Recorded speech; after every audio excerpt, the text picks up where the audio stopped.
These waning days of the Biden presidency, the president and Senate Democrats are making a mad dash to confirm some of his judicial picks before it's too late. Let's talk about that and more. Stephen Neukam from Axios here from Capitol Hill on the final five. So, Stephen, this is getting judges confirmed has been a top priority for both parties. These are the waning days of Senate control in the Democratic hands, waning days of the Biden presidency. There's a lot of maneuver going on. There is on both sides here. This is the priority for Chuck Schumer, who's the Senate Majority Leader, going into his sort of final 3 to 4 weeks of being in power here. They confirmed their 220th judge this afternoon.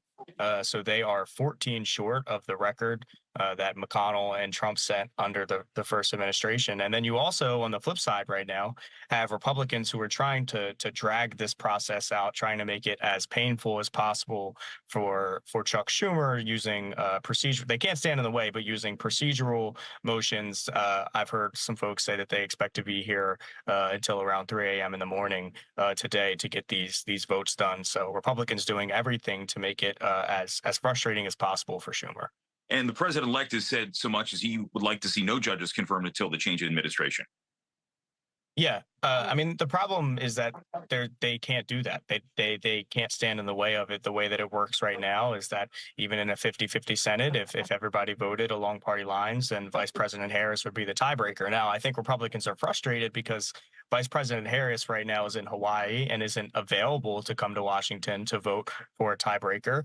There's been a couple of nominees that have only gotten 50 votes on the Democratic side, and there are a number of Republicans who have been absent from Capitol Hill. Ted Cruz was gone for a little bit of the day today. He missed a couple of the first votes. And Mike Braun, who's an outgoing senator who's about to be the governor of Indiana, is down in Florida for a governor's association meeting. So he won't be here to make that vote tied and essentially sink that nomination. There's a lot of frustration on the Republican side about that. And Joe Manchin made some headlines a couple of months ago when he said he wasn't going to support any nominees unless they get one Republican vote. It seems as he's backed off that as he, too, is in his final days in the Senate. Yeah, I spoke to him last week.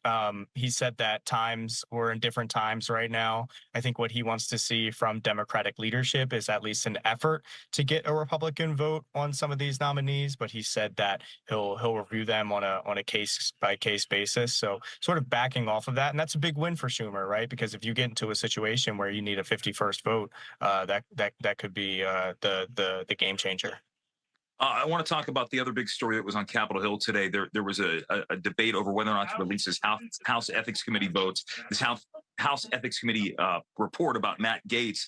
It seems like it's not going to see the light of day right now. Where does that stand?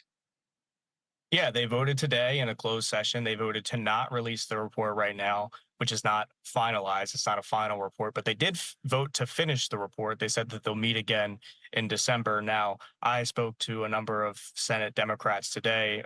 Senator Richard Blumenthal told me today that, look, this report's going to see the light of day one way or another. This is Washington, D.C. It's either going to be leaked or it's going to be released through official channels. So the expectation on Capitol Hill is that at some point we will see this ethics report, which has been said to be damaging to Gaetz. It's just not clear when that'll happen and through which channel we'll get our hands on it.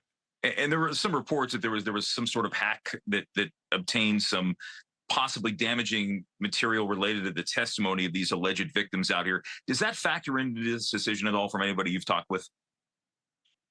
I don't think so. I also have talked to, like, if you step back and you look at the Gaetz nomination for Attorney General, I mean, I've talked to Democrats on the Senate side who said we can strip away all of the allegations, all of the investigations that have gone into the congressman and just take it at face value. And they say that he's still not qualified to be Attorney General just because of his lack of legal experience, hasn't overseen a large organization. Obviously, the AG is the top law enforcement officer in the United States. Absolutely, mammoth job for a person to take on. So I think that even on the Democratic side, beyond the concerns about the ethics parts, they're deeply concerned about his ability to carry out the job in the first place.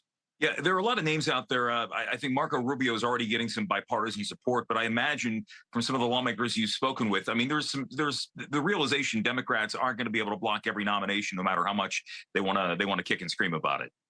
Yeah, I mean, they're going to need Republican votes in the Senate, right? And when we talk to, yes, I think the Rubio nomination, it's also easier for senators to get confirmed through the Senate. These are their colleagues. They've known them for years. Even Senator Mark Warner, who's a Democrat, has said he's supportive of Marco Rubio's nomination as Secretary of State. But we have seen Republican senators already say that they have a lot of hesitation about the Gaetz nomination, not just the Gaetz nomination, the Pete Hegseth nomination to be defense secretary. There's some other ones that are Tulsi Gabbard to be director of national intelligence. There's a number of across the spectrum of people who are concerned about these appointments. Stephen, always appreciate it. Thanks for joining us. Yeah, Jim. Thanks. And we're back after this.